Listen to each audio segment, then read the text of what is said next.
ඉතින් යාළුවනේ ඔන්න අද බලමු මගේ අලුත් ගෙදර මං කොහොමද මේ කුරුඳු තෙල් පහන හදාගත්තේ කියලා. ඉතින් මම දැන් මේක හදලා සති දෙකක් විතර වෙනවා.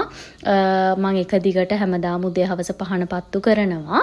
ඉතින් මටත් හිතුණා මේ පහන ගෙදර පත්තු කරන්න ඕනි කියලා. මොකද මේක විශ්ව මාතාවගේ ආශිර්වාදයක් විතර ගොඩක් අය සලකනවා. ඉතින් මේක මුදල් ආකර්ෂණයට, ශාස්ත්‍රීයත්වයට මේ හැම දෙයකටම හොඳයි කියලා මං අහලා තියෙනවා. ඉතින් ඒ ආශිර්වාදය අත්දකින්න ඒක මොන වගේද කියලා බලන්න මමත් ගෙදර කුරුඳු තෙල් පහනක් උදේ හවස පත්තු කරන්න පටන් ගත්තා. ඉතින් මම මේක පත්තු කරන්නේ මගේ බුදු පිළිම ළඟ තියලා.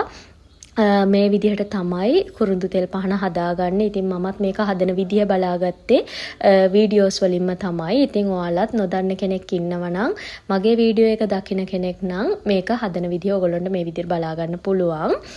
ඒ වගේම තමයි ඔයාලගෙන් මට පුංචි උදව්වක් ඕනේ. මොකද මට ඒ ගැන අත්‍තරම අයිඩියා එකක් නැහැ මම මේ අහන දේ ගැන. මේ පහන කොච්චර කාලයකට පාරක්ද රීෆ්‍රෙෂ් කරන්න ඕනි කියලා දන්න කෙනෙක් ඉන්නවා නම් පල්ලෙහෙන් කමෙන්ට් එකක් දාන්න. ඒ කියන්නේ අපිට දිගටම මුළු ජීවිත කාලෙටම මේ කුරුඳු තෙල් පහන මේ විදිහටම තියාගන්න බෑනේ. ඒ කියන්නේ මේ ලුණු ටිකම මේ කුරුඳු පොතුම එහෙම තියාගන්න බෑනේ. මේක රීෆ්‍රෙෂ් වෙන්න ඕනේනේ. ඉතින් මට ඇත්තටම අයිඩියා එකක් නැහැ කොච්චර කාලයකට පාරක් මේක රීෆ්‍රෙෂ් කරන්න ඕනේද කියලා. ඒ කියන්නේ සතියකට පාරක්ද සති දෙකකට පාරක්ද කොහොමද කියන එක මට ඇත්තටම අයිඩියා එකක් නැහැ. එහෙම කරන්න හොඳයිද මට ඇත්තටම ඒ ගැන අයිඩියා එකක් නැහැ. ඉතින් ඒ ගැන දන්න කෙනෙක් ඉන්නවා නම් ප්ලීස් පල්ලෙහෙන් කමෙන්ට් එකක් දාගෙන යන්න. එතකොට නොදන්න තව කෙනෙක් හිටියොත් ඒ කෙනාටත් ඒක දැනගන්න පුළුවන් වෙයි.